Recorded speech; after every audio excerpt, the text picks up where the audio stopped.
شعیب ہے، انہوں نے یہ پوچھا تھا کہ بچہ اگر کفر بک دے تو اس کے بارے میں کیا حکم ہے، یعنی نابالغ بچہ اگر کفر بک دے تو اس کے بارے میں کیا حکم ہے۔ تو اصل میں اگر نابالغ بچہ مثلاً یہ کہ 7 سال کا یا 8 سال کا بچہ جو سمجھ والا بھی ہو، یعنی یہ کہ مینٹلی طور سے وہ پاگل نہ ہو، تو اگر ایسا بچہ 7 سال کا 8 سال کا بھی نابالغ لیکن سمجھدار ہے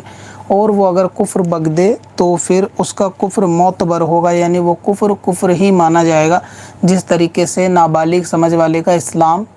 مانا جاتا ہے،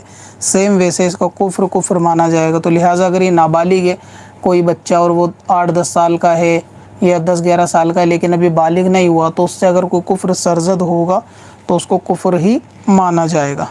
نابالغ بچے کے لیے۔ وزٹ کریں qazakalculator.smswarsi.com پر اور اس کیلکولیٹر سے اپنی تمام قضا نمازوں کا حساب منٹوں میں کریں اور ڈاؤن لوڈ بھی کریں۔